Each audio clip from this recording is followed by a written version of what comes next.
above you, baby. Love me, baby. I'ma make you love me, baby. Soft and crazy, ain't gonna get you nothing but choke. And that jealousy is ain't gonna leave you broke. Yo, you guys, welcome back to another episode of the Cloudy Kickback. And today's special guest is Tizzy Free Smoke and Coach Safo. How y'all doing today, baby? No, we doing fine. We're good. All right. Yeah. Shit, they a couple starring face killers over there. I ain't gonna lie to y'all, B. You know what I'm saying? They'll be playing about that now. So, all right, shit, let's dive right into it. So, what's up, Tizzy? Can you tell us about where you grew up and how that shaped you as a person? I grew up like the Buckeye area, 118th, 116th of Buckeye. It shaped me, well, cool as a person. It kind of made me tough. It was like, you know, the jungle over there a little bit, but honestly, it's what got me boxing today, so. So you think that made you a little rough around the edges, huh? Yeah, definitely. I used to be getting in trouble all the time. Yeah? So did you always know you had the size and the skill over people? Even before you started boxing? Not really. I like, you know, when you're a kid, you don't think of stuff like that. Because I was a little kid before I started boxing. So it was just like, you know, I just was rough. You just was rough? Yeah. All right. So what first inspired you to take up boxing? My dad got me into boxing. Like I said, I used to fight all the time. And like fighting in school, fighting outside of school, you know. So my dad was like, all right, we're just gonna like, you know, get you into boxing, like put it to something useful. And then I just stuck with it after that. So when'd you meet Coach? I met Coach at 7 years old. Wow. Mm-hmm. My dad, before I first went to the gym, my dad went to go talk to Coach Safo. He was like, can my son start boxing? So I was like, yeah, how old is he? Then my dad was like 7. He was like, oh no, I don't take him that young. But my dad kind of like was begging and pleading, like, and he was like, yeah, we can get him in there. So I was Safo's first 7-year-old. Okay, wow. Well, look, first 7, you start that young, and look, you go to the know, ain't it? Mm-hmm. So, Coach, what's your philosophy? Well, you know, like I say, I've been doing boxing for like 40 years, you know. Like, I mean, it's like 72 years. But I just started taking boxing myself. I did boxing like in the 60s, like 69. Then like, I seen like most of the kids who do boxing, they weren't like really taught the fundamentals. So that's my main thing. I said I want to get a group of kids, teach them the skills, the fundamentals the right way. You know, as far as boxing and fighting, which is two different things between boxing and fighting. So then I just decided, I started doing over there. I started like in East Cleveland, boxing club in East Cleveland. Then I started boxing as far as that. And from there, I just kept it going. You know, I boxed myself, but I didn't go professional because, you know, that professional, it'd be like kind of wishy-washy, get the right manager right come over. I didn't want to usually being this opponent, so I just like never got into it like that. So what age were you at your prime? My age? Mm-hmm. Well, I was like 19 years old when I had a lot of like golden glove matches, a lot of fights, like things like. They say I'm from let's say from the 60s, 69 era. Mm-hmm. So I'm like, they saying old school. But that's the right, they call it old school, you know, but that's like, they crack boxing now and they taking the fundamentals away, and that's why it's not the same. Like I say, you figure like, if I started boxing like probably in 69 in my career, so most of my coaches was guys from 1940, earlier. You know what I'm saying? They were like, they boxed in 40 with Sherry Robinson, people like that, you know what I'm saying? So you learn the correct way, skills, fundamentals, you know, part of that. You know, like I'm not knocking like nowadays is more like, I call them like YouTube boxers, you know what I'm saying? Okay. They watch YouTube and they learn certain things and they teach them what they see on YouTube, but then really the fundamentals are still not there, you know what I'm saying? To be corrected, so. And I said with Dante, you know, I said he my first 7-year-old. I had like other kids, like they started at 10 years old. I had I trained a lot of national champions, you know, before I got to him. I had people like Martin Miguel Gonzalez, Prince Brewer, Willie Wilson. You know, I ever had a lot of champions. You know, they were national fighters, you know what I'm saying? They were national champions. He came along, so, and it make it special for him to be like now, the age he is now, and see the way he have done with his career, like the age here, like say he's 7 years old, that's like about 17 years, you know what I'm saying? You know, very far we've been together. So seeing his growth and his doing it here now, sticking with him, you know what I'm saying? He had his downfall, but I knew he just stand behind him, you know what I'm saying? His dad, like he was younger, he was kind of clumsy, you know, falling down. The dad said, I don't think this for him. I said, he's 7 years old. He gonna get it. He gonna get it. Give him time, you know. And so here he is now, you know. So as far as that. Right, he walked in the door. I'm like, dang. So Tizzy, I mean, was there any athletes or boxers that you idolized growing up?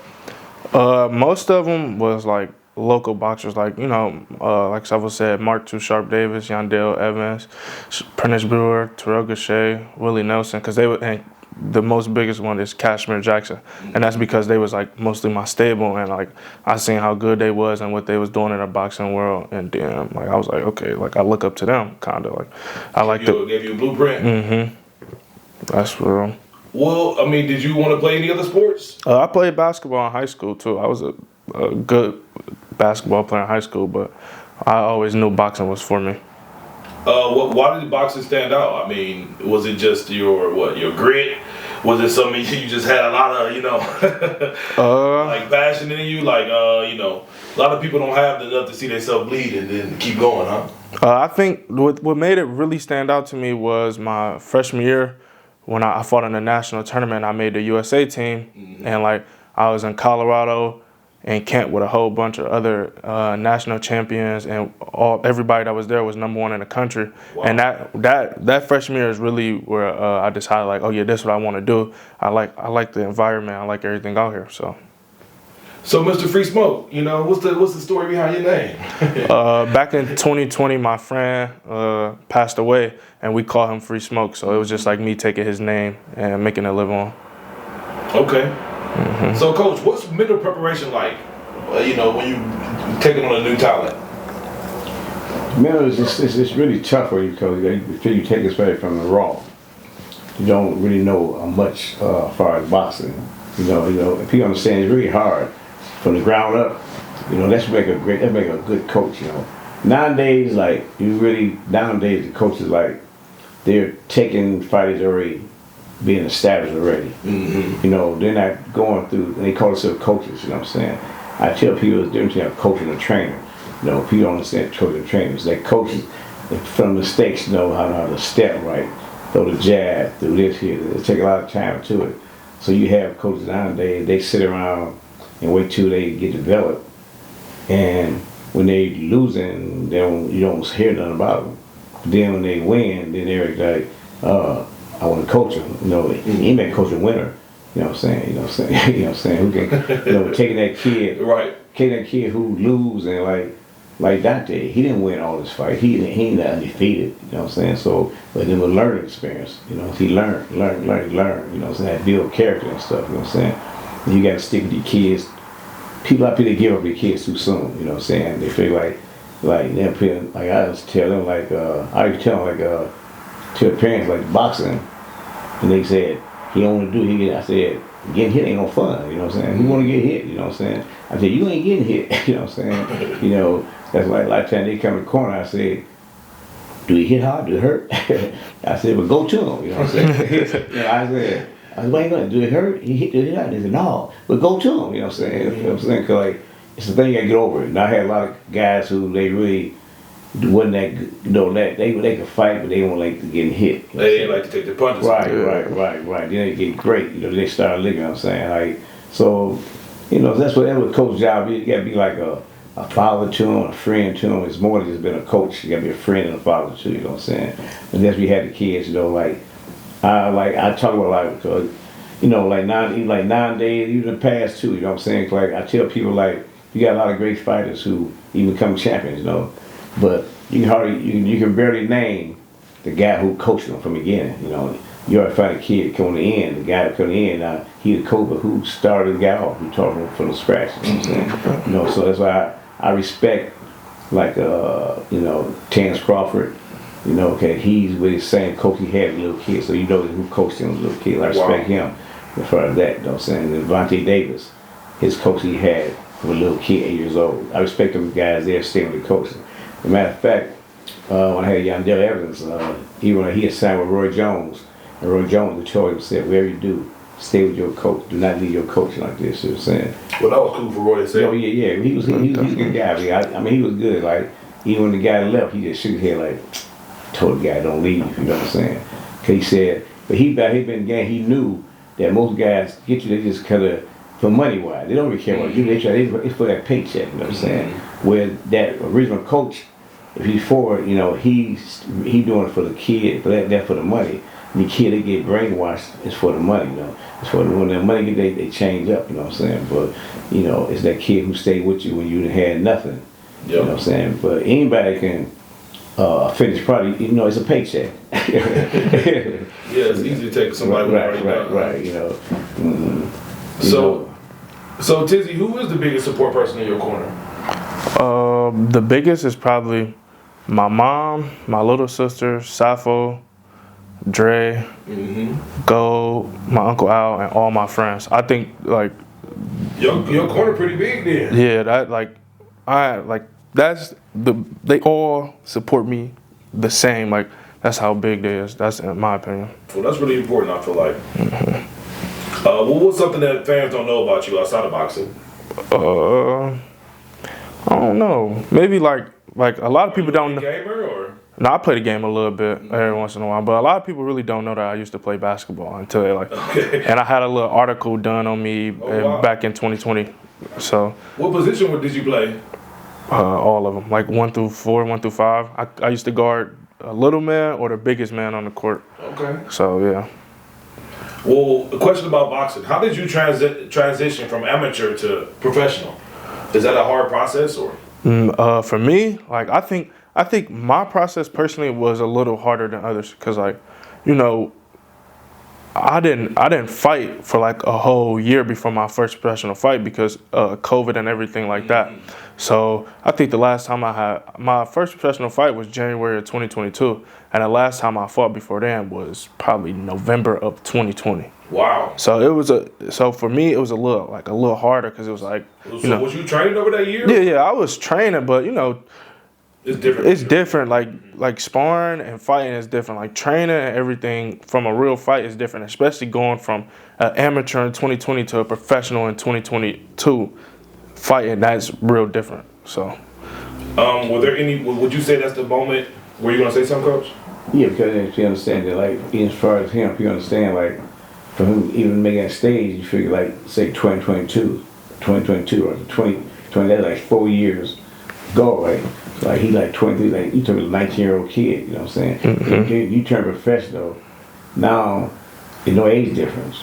And matter of fact, most Dante, he turned professional, most all his opponents being like 35 years old, 36 years old, 30. He had a little young kid. So you beat them grown ass me. Yeah, he a 20-year-old kid going in his first pro fight, fighting kids who 30-some years old. And because they had to take that blip. Right, and 3-0. 3-0, 4-0. He didn't fight. Wow. He didn't fight guys who like most of them. He didn't fight guys who like 1-2 or 1-8. Cause most time people fight guys opponents that would be a losing record. Okay. All his guys he fought had winning record. Yeah, when I was starting off, they had knockouts too. 3-3 knockouts, stuff like that. You know what I'm saying? So you got 8 KOs on your professional. What do you feel like knocking somebody out? What do you feel like, you hit me?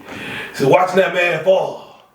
It's a good feeling, but at the same time, I still think like I didn't get that real big knockout, like really knocking somebody out, clean knockout. That's what I want, a clean one. Okay. But it's a good feeling for sure, like knocking somebody out, and then like the fight's over, like the job's done early.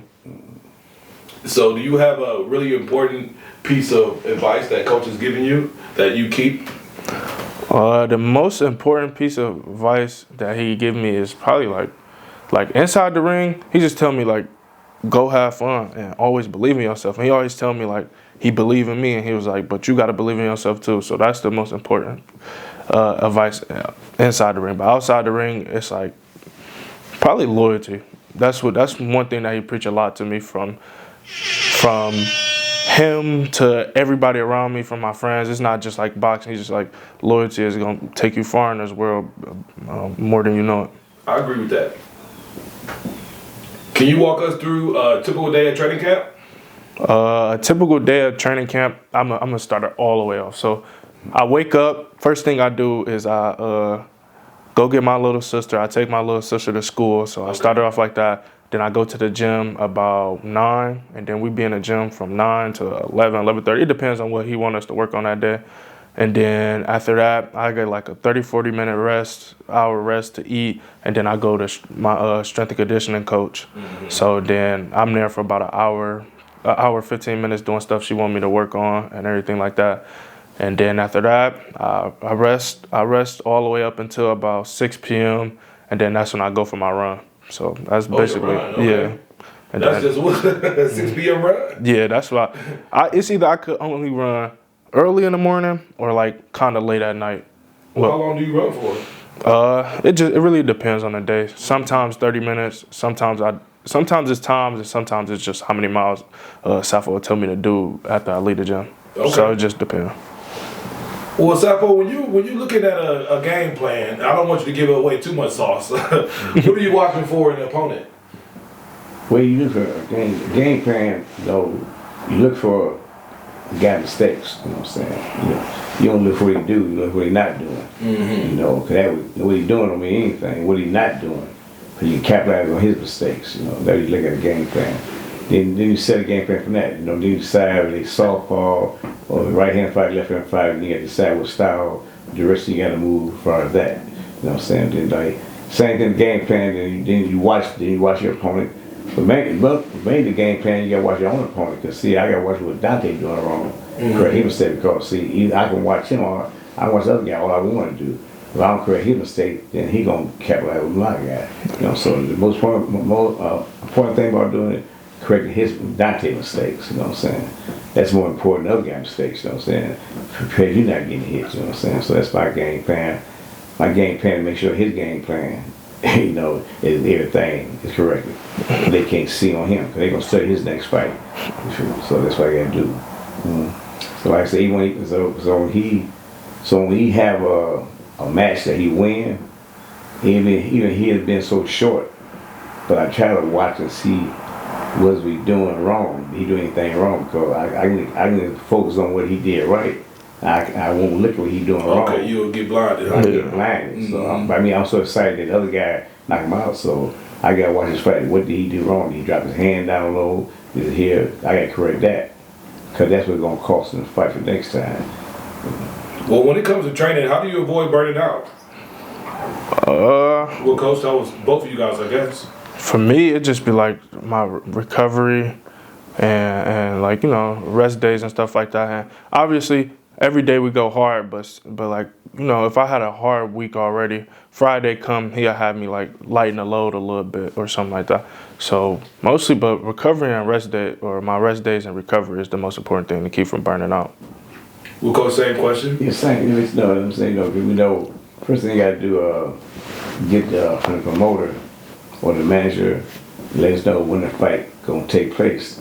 Then you know not to train too hard, too fast, because you know you get burned out. You know what I'm saying? You know what I'm saying? Then you got to know how maybe do a little easy, a little bit. Then you'll train harder. Then you know you're in shape. You can take time off. You know what I'm saying? Because a lot of people make mistakes. A lot of people make.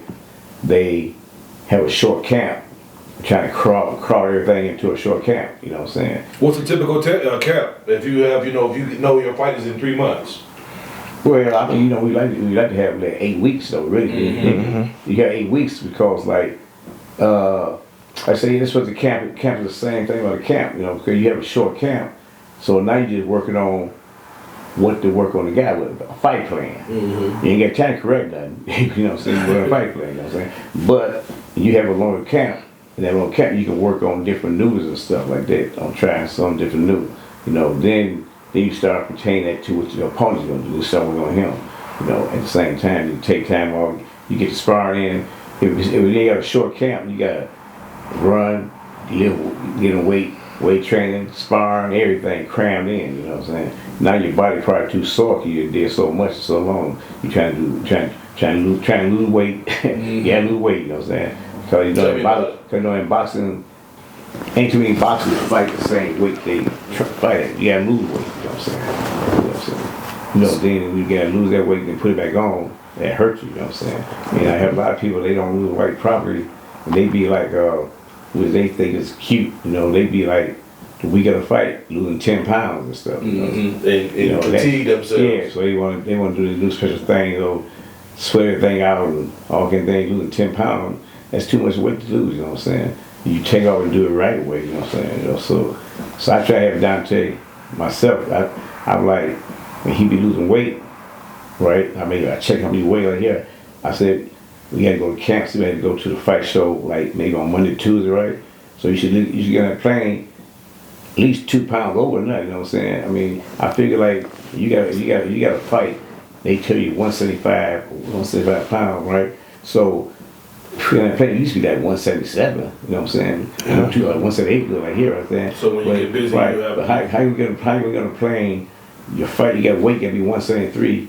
You come here and weighing 184. Right. You know, I can sweat it off. Yeah, you can't sweat up that much weight. You be tired though. You're trying to be on a bike in a bag all day. Right. So one time, that's the thing right here. So I always tell them, I said, make sure you we don't want to go on that plane, you're at least 2 pounds lower or on weight. You know what I'm saying? Because you couldn't make weight then. What they gonna make it? You couldn't make it. You gonna make it? You couldn't make it in 24 hours. How you gonna do it? Yeah. So, what would you say is the hardest part about being a professional boxer?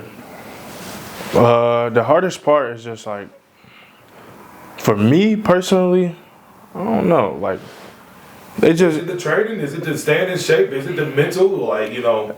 It probably was like, I'm just, all right, for the past, like, I'm going to say for this past year, the year that just passed, the hardest part was probably the mental wise. Like, you feel me? Like, because, you know, I had an 8-month layoff in 2024 before I started, before I fought twice. I ended up fighting twice this year.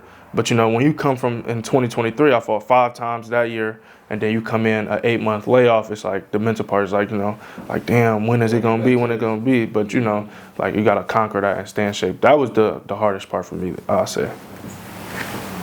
How hard is it to lock in? Well, you kind of answered that. I mean, you're currently undefeated. Mm-hmm. How does that record motivate you to keep pushing?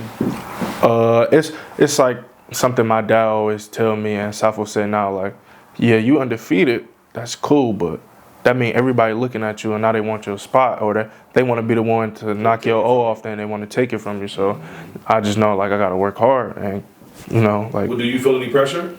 No, I don't really, like, be feeling any pressure. I just feel like, I don't know, I just feel like myself, like, I got to just work hard, and if I want to be the best in this sport and go far and become a world champion, just work hard. It ain't no pressure to do it because I know I got to do it. Well said.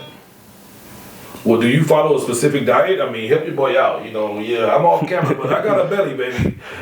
Yeah, I follow a diet. Me, Safo, and my 2 trainers, they help me, like, game plan a diet, what should I eat, what I shouldn't eat, or like if I got to spar this day, okay, put some of this in your body, and then so I stay away from a lot of fried foods, a lot of dairy and stuff like that, and just a lot of grilled foods, and make sure I'm eating the right enough times a day, but the right stuff. How many times do you eat a day? 4 or 5 times a day or something? No, it's just 3, but the way my trainers tell me to do it, like, okay, for breakfast, say they're like, okay, for breakfast, what you like to eat? Because I'm a picky eater. I'd be like, okay, just eat some oatmeal and then eat a peanut butter and jelly or whatever. And that's something cool or something like that. And then for lunch, you can have a good lunch. You can have a nice sized lunch. And then for dinner, you just, you know, don't go light, but just, you know, make sure you have some vegetables, a protein, and then some fruit too.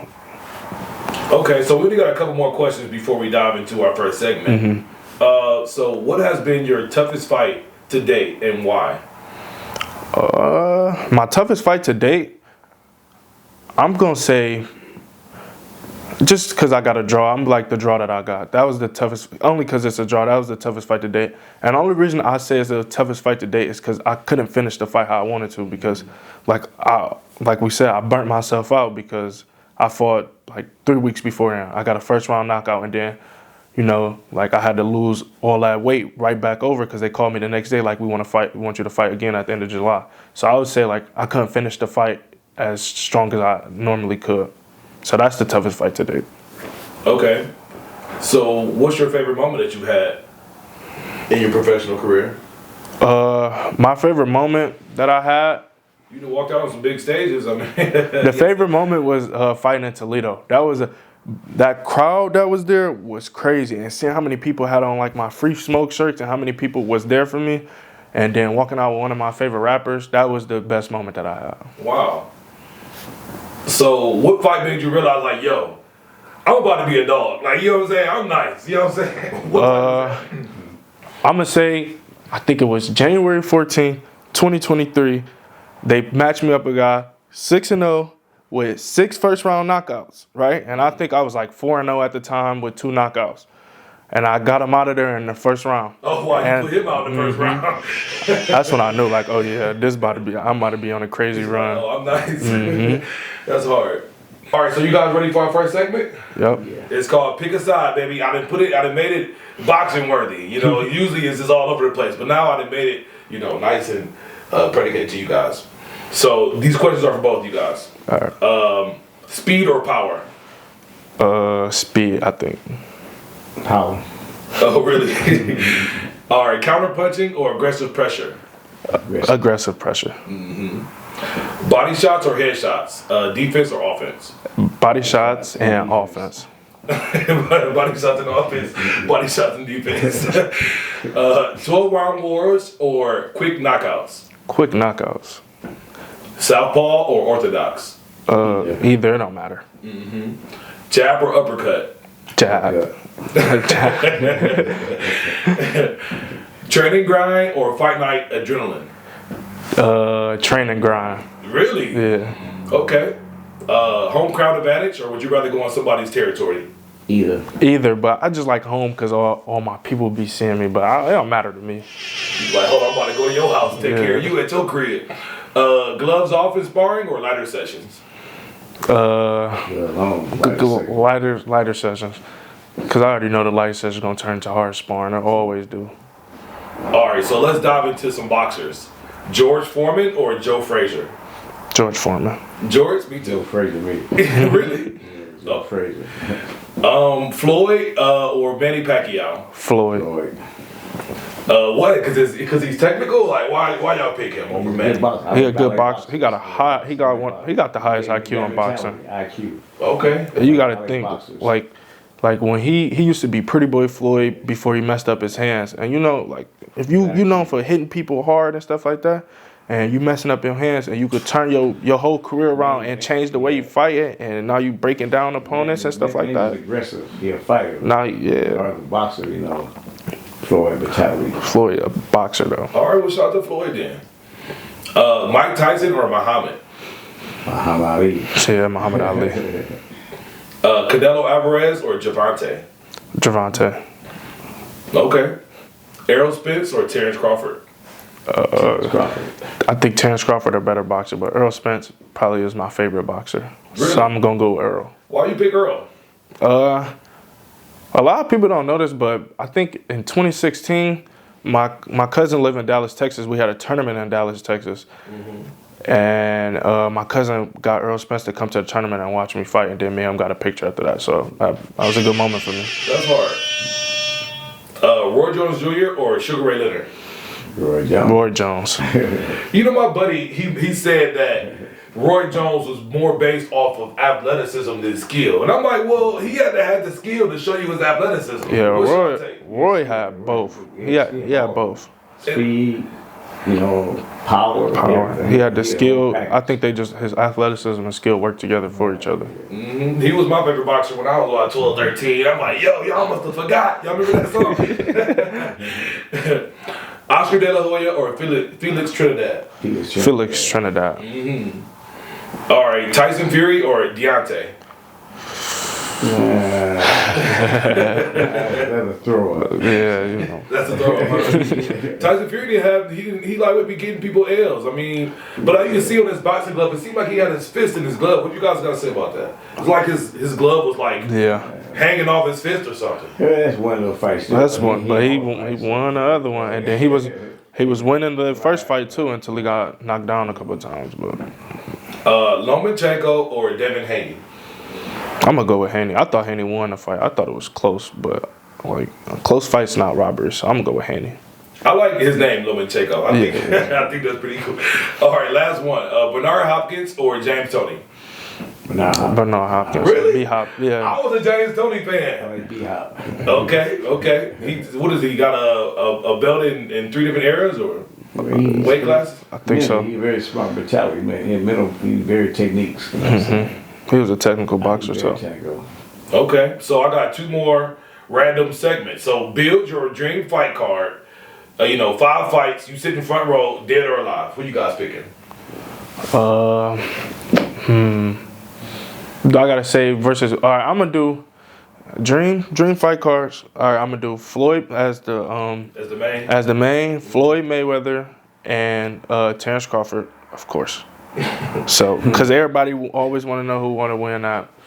And then I'm gonna do Shakur Stevenson and Gervonta Davis because I think that's a 50-50 fight. That's a good fight. And then for 3, I don't know. You got some featherweights in there, some ladies in there. I don't know. Well, Coach, what you think? You front row with your popcorn. 5. You give me 3 fights. 3 fights. Mm-hmm. Dream fights. Yep. I think Shakur Stevenson with the Tank. Yeah, that's a good fight. With Tank. I think I want to see that. And I want to see Boots. Ennis. Oh yeah, Terrence Crawford. That's a good fight. Boots versus Terrence Crawford. Terrence Crawford. Hey, See that? That'd be a good fight. If you told me dead or alive, I wish I could have seen Kashmir Jackson in the pros versus anybody. See, I'm out here. Yeah, you gotta. I'm telling you, gonna Google her after this. You gonna be like, hey, she was a beast. Fight. Sherry Rawson against Floyd. Remember? Oh, that's a good fight too. There you go. Hey, that'd be crazy. That'd be an excellent fight. All right, so this segment is called Hit List. Give me 3 fighters, past or present, that you would like to hit. Or fight, rather. Pause. Past or present? Yeah, who would right. you fight? This is like, all right, I'm going to say present, I'm going to give you Artur Beterbiev just because they say he got the power. So I want to, get in the ring because he's a great fighter. I want to step up against him. And then one person in the past that I actually think is a good fighter and he gave me some good advice. And it's like nothing personal, but like Andre Ward because I would just like to test my skills against him. And then Holyfield. Oh yeah, Holyfield. Yeah, Holyfield. Yeah. Holyfield, nice. Yeah, that's why I want to test my skills against him too. Okay, that was curious. So, what do you guys feeling? You guys feeling a little ratchet, or should I stay and pick a side? What are you guys thinking? It don't matter. It don't matter to me. All right, I'm gonna just give you a couple more pick a sides. Old school R&B or old school rap? Old school R&B. I knew you was gonna say that. I don't like that old school rap. Yeah, it's cool. Old school rap is bad. Rondo or Chris Paul? Rajon Rondo, but Chris Paul had a good career. Well, has a good career still going. Lil Durk or NBA YoungBoy? Young boy. Young boy. Rod Wave or Mo 3? He gonna say Mo 3. You get the Mo 3 though, Coach? Alright. Ice Spice or Glorilla? Ice Spice. I like Gorilla. Glorilla, yeah, I like I'm not talking about music, but Ice Spice. Oh, you want Ice Spice? Yeah, Ice Spice. Well, look, you walked me into my next question. Light or dark? You hear me? We talking about women and you don't drink, so we talking about women. It don't matter to me. It really don't matter. I talk to them all. Yeah.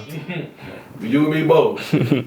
LeBron or Jordan? LeBron easily. Jordan. LeBron. Coach. I got Brown over Jordan. Stephen Curry or Kevin Durant? I think Stephen Curry. Mm-hmm. Old Kanye or new Kanye? Old Kanye.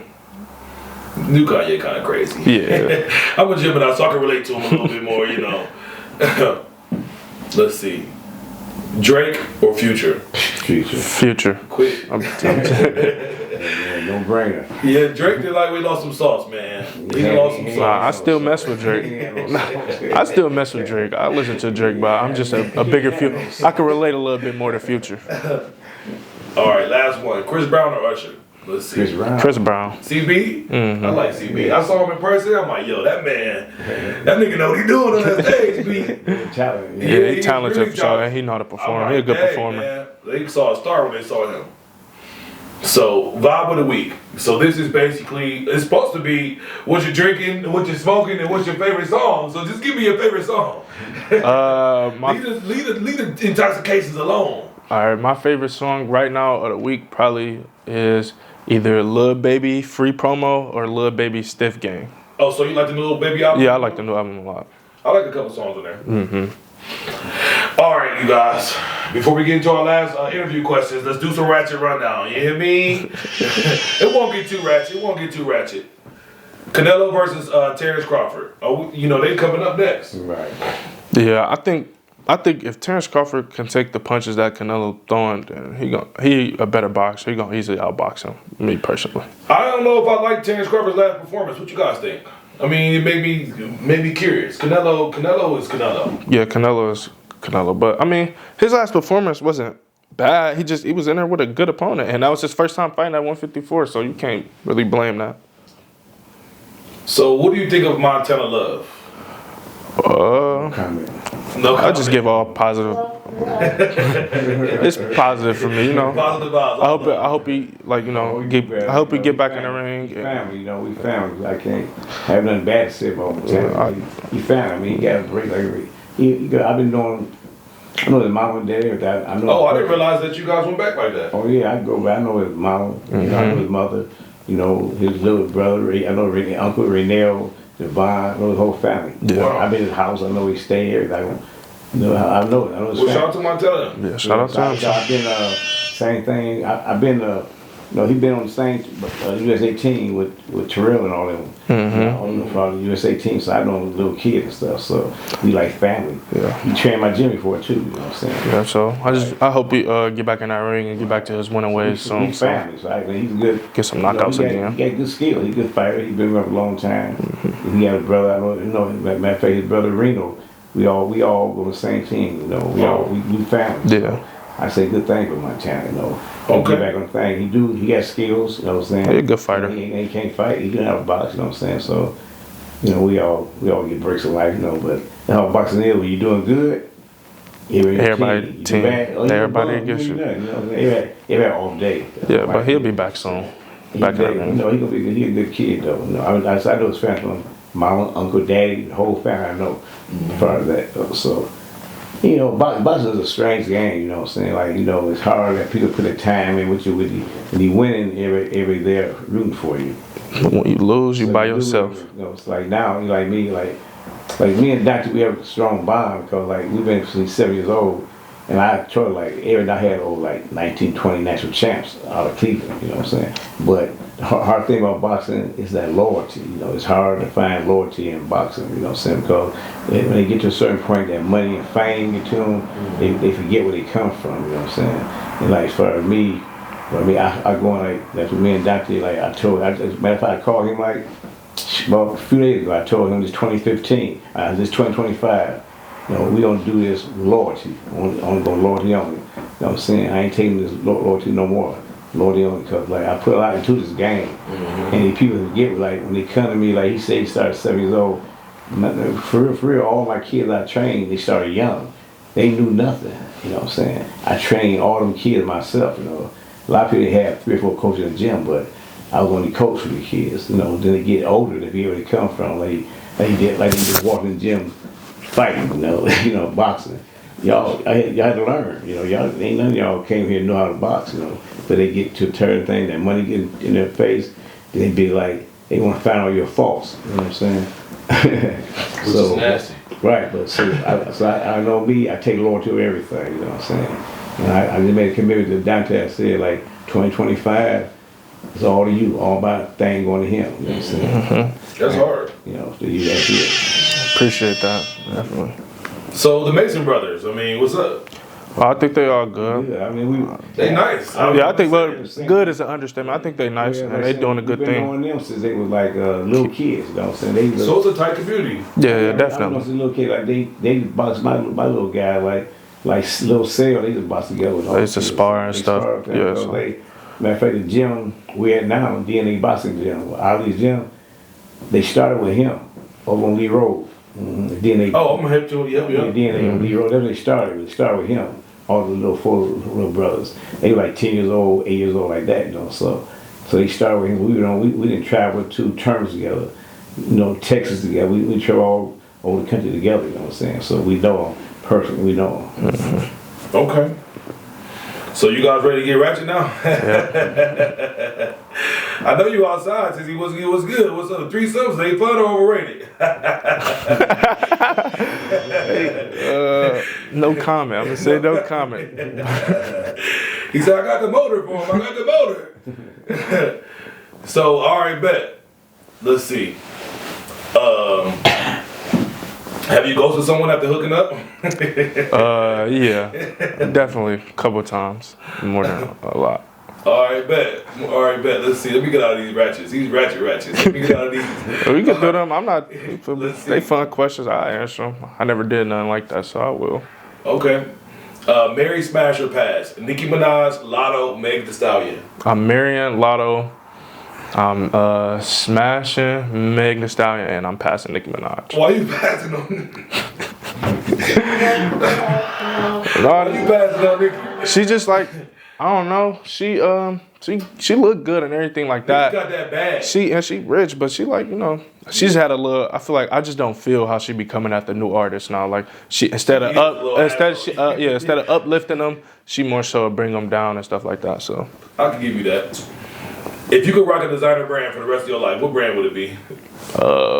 designer brand for the rest of my life, probably Chrome Hearts or Amiri. Chrome Hearts, you got expensive taste. I was gonna say Gucci. Coach, what about you?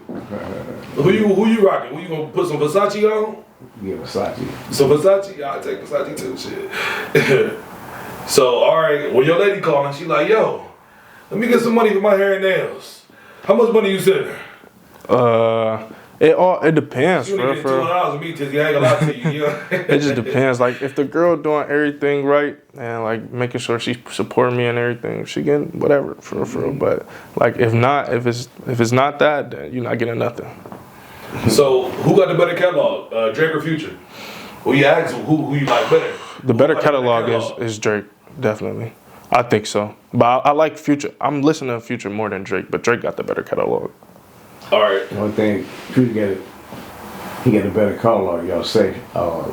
Drake, you say? Yeah, so we say Drake got a better catalog. But who made his own songs though? Yeah, he can make his own music. Yeah. Drake ain't writing. Amen to that. He's singing them. Drake get a lot of assistants, man. You look at the bottom of the song, it's about 12 people on there. You be like, dang. You're like, dang. So give me 5 things you can't live without. All right, 5 things I can't live without. Like materialistic or just whatever. Whatever. All right, so I'm gonna do family. So that's my friends, my mom, Safo, everybody included. I call them family. I'm gonna say boxing.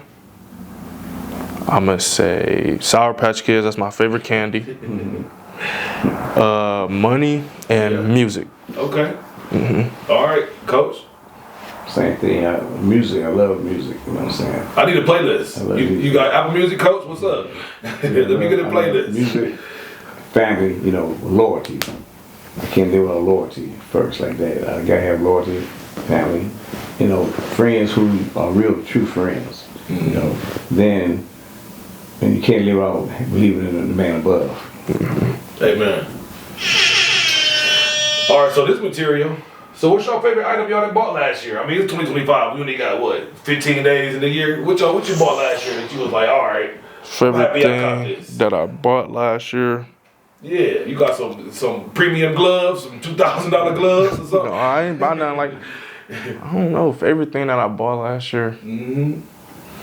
Man, I don't even know. Is boxing equipment expensive? Like, how expensive did this equipment get? Like, they got gloves going up to like $2,000? No, they do for sure. They got some gallery department got some boxing trunks for Gallery department. Oh, yeah, they got $2,000 boxing trunks and gloves like that.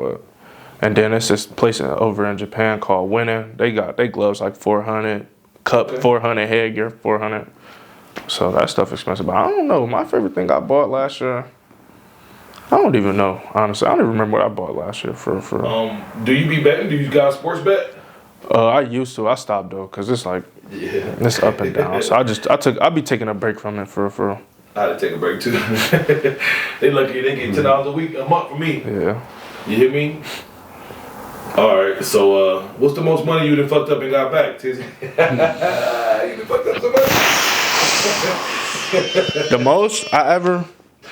You hear me? I'm gonna say it was more of an investment type of thing. So Okay. I spent about $10,000 to get a house fixed. So I'm gonna say I messed it up, but got it. It wasn't a messed up, but it was a good But that's the investment. most It's investment. that Yeah. you Sure. walked out. 10K. That's a nice chunk. Mm-hmm. Shit, that's a nice chunk. So what's the best hood food spot? Munchies right on Buckeye, Really? right there. What you get Munchies. from Munchies? You went shopping when they had the Granny Burger. I get they loaded fries. I like they loaded fries, or they got this buffalo chicken wrap. So either Alright, that shout or the out to loaded Munchies. fries. Yeah. I might have to tag him on that. So what comes first in your game? Talent or swag? Talent. Is that just your opinion, or you think people be putting the swag first? I think people put the swag first, but I think the talent is always come first. Okay. I mean, yeah, you don't want to get in that ring playing around. Yeah. Okay. So let's see. All right, I think I'm out of the ratchet rundown. I don't want to get too ratchet, man. It's just some ratchet questions here. I'm going to leave that for another day.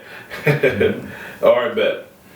So what are some of your short-term goals for your boxing and long-term? Short term I'm gonna say this year. So I'm supposed to have 4 fights this year. So obviously becoming undefeated is, staying undefeated, I should say. Mm-hmm. That's short term. Getting in talks of title fights, belts, and just like I just want more recognition from the boxing community. That's my short term goals for real. So what type of legacy do you want to leave behind? I want to be a world champion. Well, I'm going to be a world champion, I should say. I'm going to be a world champion. So I want people to bring me up when they talk about light heavyweights, like, oh, he had everything, like not just power, skill. He was a good boxer, high IQ. So I just want, like, as long as the people around me that stay with me since day one, proud of me, that'll be a good legacy to leave behind. How do you study? Do you watch video when it comes to learning your opponent? Like, is it similar to football? They watch hours and hours of video. Yeah, I can't do that. I like to watch. I watch a little bit of it. Like I watch a couple rounds maybe, but then I really leave it up to Safo, and then he tell me from there. So I like it like that. So because if you watch something and sometimes like you be studying too long, you kind of psych yourself out, and like people get in their nerves and stuff, and then also. The way he fought somebody else, it might not be the way he fights you. So you focus on that. You trying to see what he doing and his mistakes. Like, I feel like you should leave that up to your coach more so and let him make the game plan. Then, as you get in that ring, you should also be able to adjust. That's a good point. Okay, so as you sit next to your coach, would you ever be a coach after you retire? I don't know. I think I wouldn't say I'd be a coach, but I wouldn't be a head coach. I'd be around like to help kids and stuff that want to learn how to box. But I don't see myself becoming a coach. Well, Coach, how do you handle pressure on the fight night? Well, I handle pretty good. I mean, I believe in my boxer, my fighter, so I believe in him, you know what I'm saying? I don't really watch a lot of fighters. People ask me whether there were certain fighters. I don't really watch many fighters, so, if I've been a coach, I mean, I watch mine as what I have, you know what I'm saying? So, as far as people ask me who on TV, I don't turn TV on, I don't be buying and stuff, you know what I'm saying? Because, like, people in his weight class, I mean, he really the champ. That's why I believe he's the champ, you know what I'm saying? Right. One time with the other guy, I think he could beat them, you know what I'm saying? You feel what I'm saying? So with the right skill, the right time, he get in that same place they are. Like the one who been the all the guys here, they get more experience. So once he gets experience, he be able to get that same mindset. Because same thing, he's young, get into it, so even the training, the hard training, they're gonna come more with time, you know what I'm saying? The more he win, you're gonna be trained harder, his skill level gonna get better. Same thing when they first started, boxing in their career, they wasn't as sharp as they was now as they was then, you know what I'm saying? It takes time to get that level, you know what I'm saying? So that's all I do as far as that, but I just watch him, I believe in my fighter, that's all, you know what I'm saying? I can't like I said, it ain't being mad at rules thing, I mean, I respect him, but I can't idolize them because I think he the one. You know what I'm saying? Amen. I'm gonna praise this man. I think he gonna be champion. You know, so I gotta believe that for him. You know, they don't believe the champ now because they ain't fought you. That's why he winning. So how do you unwind after a fight? You know, bruises, cuts. I mean, what's your recovery like? Like immediately after a fight, or like if I'm coming back home. First couple weeks. I really just be taking like a week and a half off. I just be like chilling. I'll be hanging with my friends, just chilling for real. It ain't.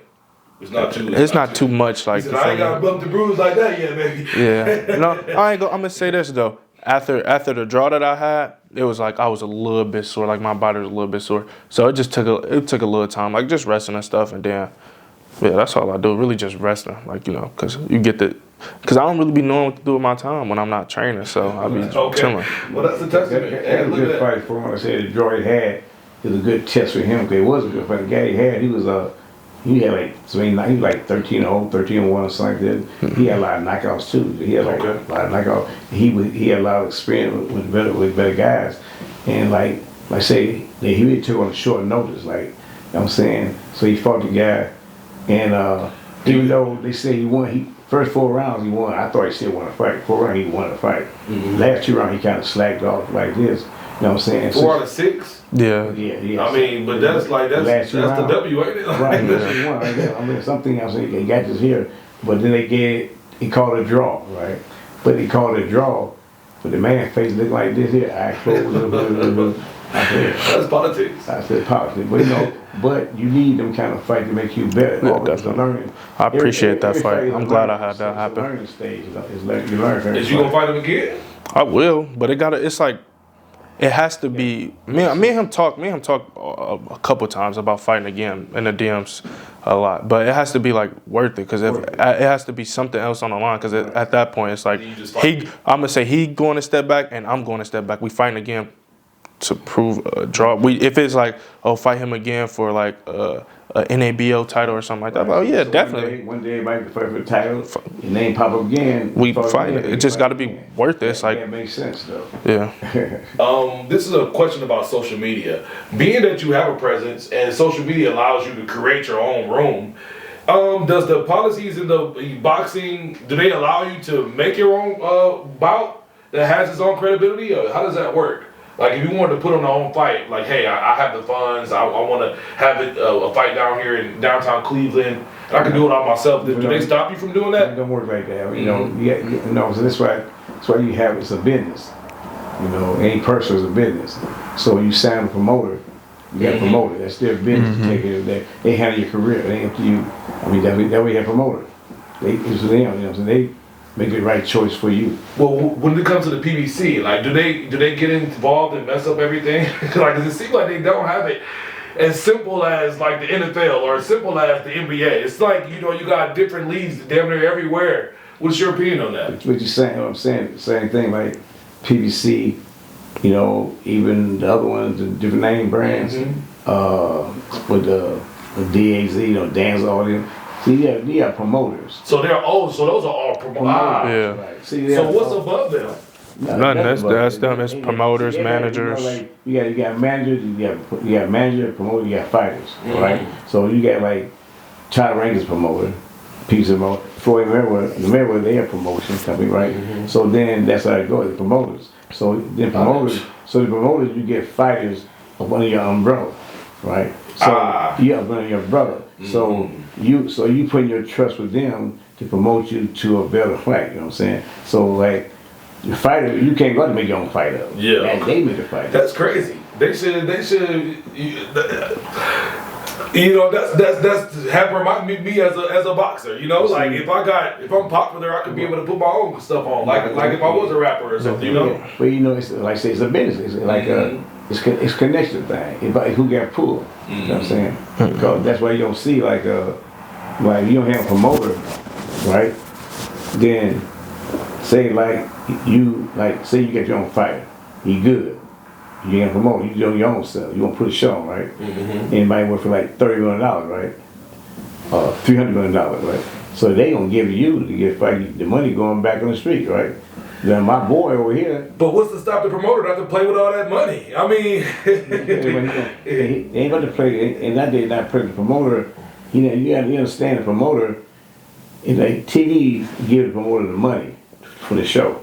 Now promoter, so he get them say ABC, get the money to put the show on, right? Right. Or promoter. Now promoter got to put a good fight card on. Right. Right. So now that's worth the money. Fight card, right? So you got to put at least 8-9 bouts on the card, right?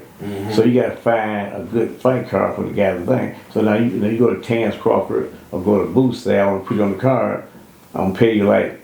Say, let's make a little price, say $2,000 like that. You know, say I ain't paying for that. So you might get paid boosting them. They might want $40,000 or $50,000. So now you have to put a show so other guys don't put other kind of money. So you can't make no money like that. See, like, it ain't no organization. It sound like. Huh? It sound like it's up to the highest bidder. Like whoever got the most sauce, like you said, whoever played the politics best. That's how it is. That's nasty work. You know, I mean. You can check. You can check on your box rack right now. You see a lot of guys on box rack who are 18, 19 old. You know, and then you hear about them fighting no title, no time, right? But you hear about the same guys fighting all the time, right? See, but that's the ones that can sell, huh? But it's different. Like nowadays, see, back in my days, the top 10, you couldn't even fight a title fight. You weren't in the top 10. Well, how do you bring that back? You ever get some type of control like that? They gotta want to do it. Everybody gotta come together. I say, like all the promotion companies have to come together and then make deals. Make a one. A unison. It ain't even got to be a one. Just everybody like coming to agreement. Ranked like all right, boom. If I'm ranked number 122, I should be ranked number 122 across the whole world. Well, that's what I said. That's what that we go from. So I'm saying like so. So like now they got like say like Tank Swag lose against Ryan Garcia, right? So now they say give a rematch. So back on there you couldn't get a rematch. You had to fight somebody at the top 10. To get you in back up in there. You can't start 2 years and come back and just double back on the same. Yeah, that's crazy. Yeah, earn your spot. Well, I guess it's all about the money now, right? Yeah, about the money, man. Well, do you have any pre-fight rituals or superstitions? I eat Sour Patch Kids right before I fight. And then I don't eat a lot of them. I eat a couple of them and then drink some water, so my mouth don't be dry. But I eat Sour Patch Kids before I fight. Okay, you gotta have those, huh? Yeah. Have you faced any major challenges outside of the ring? Criticism, setbacks? The only major challenge that I faced was this past year. Me and Top Rank parted ways. They said it was kind of like hard for him to give me fights and stuff like that. So it was like, you know, like I'm up and coming, and if somebody want to fight me, they asking for a whole bunch of money, and then they have to go. It's like they didn't have a lot of people in my weight class under the same promotional company. So now they got to go outside and get somebody in my weight class. And then it's like they're not making money like that. So it's what's just your path now? Just to keep kicking ass? Yeah, I got a new promotional company, Pro Box TV, so everything's set. So we got 4 fights lined up this year, so it's gonna be good. So when your first fight? It should be March. That's what we think in March. Well, let me get up in there, man. I'm trying to come. You know what I'm saying? I'm trying to come. I got you all the info once I get it. Shit, just let me know. I'm buying my tickets. But like I said, his first, like I said, he just got the new promotion company, Pro Box TV. They're based out of Florida. In Florida, right? Yeah. And he fought, his first fight with them was December the 13th. He got a first round knockout. Wow. Yeah. So being that this out of Florida, do they want you to come down here? That was the show gonna be at. Yeah, that's where the show's gonna be at. They got some training camps out there too that I can go to if I like. But yeah. Right. Oh, that's pretty cool. So you can spend some time down there, huh? All right, don't have too much fun in Miami. All right, so last couple questions. What drives you to keep you training on your toughest days? Safo, that extra push. When I'll be like, I do 6 rounds on the back. And I'm like, all right, I'm done. Like, might as well, you gotta do 6 more. That ain't it. So he pushed me. I thought you were gonna say 2, another 6. 6 more. Like even though I ain't got no fight coming up, like I spar a little bit. He was like, you might as well just do couple more with them, get them some rounds too. And then so on the toughest days, he always there to push me. Okay, you need that. What does boxing mean to you on a personal level? It mean like a lot to me on a personal level. I know it like kind of sound cliche saying a lot, but like it really mean like a lot. Cause me and my dad before he passed away, like we really bonded over boxing. Like we talked about boxing all the time. Like boxing was the thing that me and him bonded over like real well. Like we was obviously cool. That was like my best friend. I was without boxing, but boxing was that one thing we bonded on. Like even if, like say I was getting in trouble in school or something like that, and he'd be mad at me, but then I go to the gym and have a good day sparring or something like that. So me and him would be cool. Like that'd be like our bond. So. Was your dad just as big as you, or? Yeah. But he was a little shorter than me. I think my dad was like 5'10". He was like 5'10" for sure. Okay. But my whole family like tall. All right, so do you have any advice, both of you guys, for someone just starting out in boxing, or? My advice would be consistency. That's the biggest. That plays the biggest part in boxing to me. Consistency, and listen to the people that you like that been with you from since you started or since you come up and that want the best for you.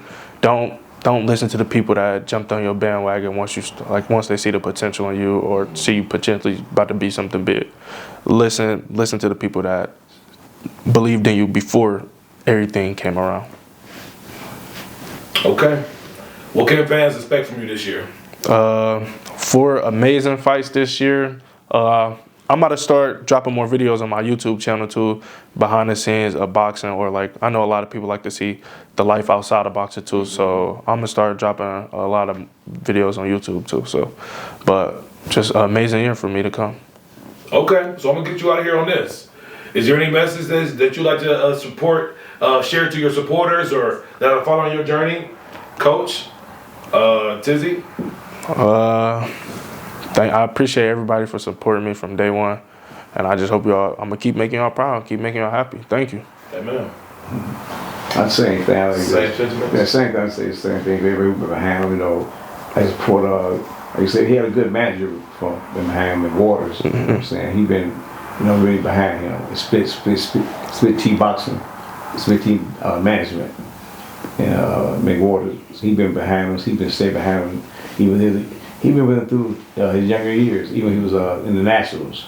Really? So without him, he been paying for them trips, getting them stuff. Going to the Nationals, hotel fare like that. He helped out a lot. They pursued him. That way, he believed in them.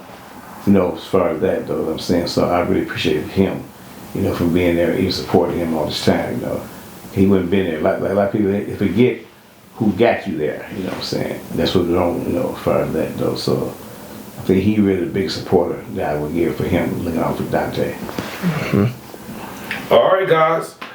Let everybody know where to follow you. You said you got a fight in March. Mm-hmm. Shit, let's close out. All right, it's TIZZY Free Smoke 247 on Instagram, Twitter, Snapchat, YouTube, on every platform, same thing. And Coach, if they need to get in contact with you? Nah. He called me. Here to find you. All right, guys, that's another episode of the Cloudy Kickback, and we'll check you next time, baby.